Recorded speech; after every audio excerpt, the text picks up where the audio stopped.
here is an organ donor? Is anyone? Oh, you are. Okay, very cool. I'm not an organ donor myself, but I've always been interested in becoming a donor, just because I think it's a really great thing. You can save someone's life, and so for most of us, we're kind of in the same boat. We're not organ donors, besides you, but maybe you can learn some new information about it.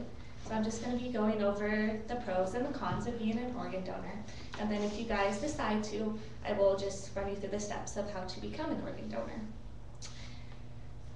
So there's a lot of pros to being an organ donor, the main one being that you can save lives. According to organdonor.com, one organ donor saves 8 lives. So that's 8 people you can save by just, one person. And yeah, it's sad that that person died, but death is a part of life that we all have to go through. And if something good can come out of that, I think that's a really good thing. But not everyone does get an organ, and 19 people die every day in this country waiting for an organ transplant. And that's according to the National Network of Organ Donors, which is sad because, and kind of to put that into perspective, there should be 16 people in this room, and so that's just 3 more people that die every day. So that's like no one in this room anymore because, they don't have an organ. But there are actually a lot of people who do receive organs. According to organdonor.com, each day an average of 79 people receive an organ transplant, which I think is a pretty high number. And someone who was an organ recipient is Chris Domain, and I'm just going to kind of share with you his story. He was diagnosed with renal failure, and his doctor said that his best chance was to go on an organ transplant list and to also go on dialysis. So basically he was just waiting for a phone call that would tell him if he would live or die. And he did get the phone call, and he called his mom and his siblings, and he was like, I got the kidney, I'm gonna live. And then 10 years later, he now has a wife and a son, and he runs marathons. And without that organ, he wouldn't have been able to do any of that stuff. His son wouldn't have ever been born. He would have never found his wife. So it's a very good thing. And if you hear him talk, one of the things he says is that I went from no hope to them looking for better days in the future. And I think that's a really powerful gift that you can give someone. Another thing that's good about organ donation is our society really views it as a positive thing, a self-sacrificing thing. And you can kind of see that in the media. Has anyone seen John Q or 7 Pounds? Yes, good movies, but they're all about self-sacrificing people who give up their self-sacrificing people who help either people that they really love or people that they don't even know live. And there's actually a lot of people signed up to be organ donors. Currently, 100 million people in the US are signed up to be one, and that's according to organdonor.gov. There are some cons involved in organ donations, and that mainly is health risks to the donor. And there's not really an advocate for donors because surgeons or doctors are concerned about the patients who are sick and who are dying.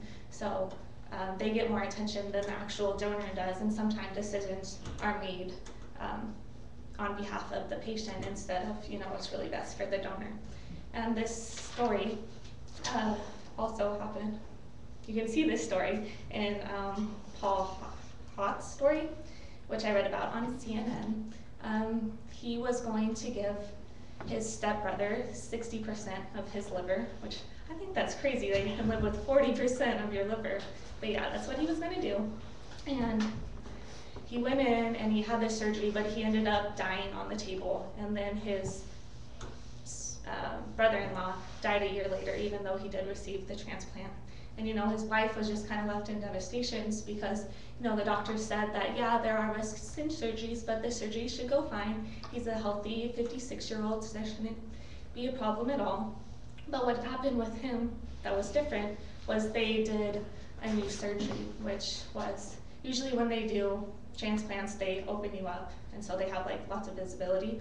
But in this one, they did a laparoscopical surgery where they just made 3 small incisions and then worked from there, which is good for most donors just because there's less recovery time, but in his case it was what ended up killing him, because his artery that ran away, or his vein that ran away from that carried blood to his heart, tore off, and so the surgeon was able to repair it, but then another bleeder opened up, and because there wasn't a big enough incision, she couldn't really find all the bleeders, and his heart eventually stopped because of the excess amount of blood that he lost.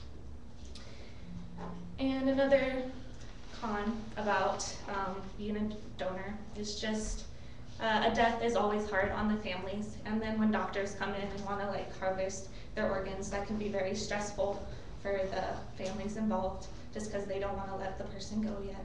So, if you're gonna be an organ donor, you should really talk to your family about it, and make sure they know what you want to do.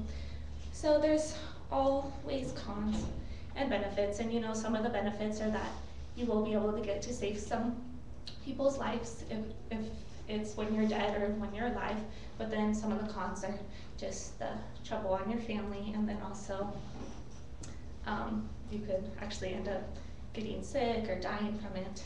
So you just keep this in mind while you're making your decision.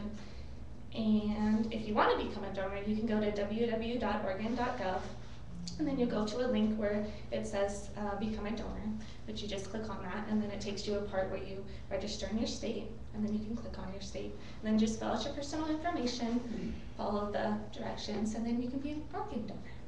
And that's what you want to do. There's also a lot of ways, but that's a pretty simple way to do it. So, thank you.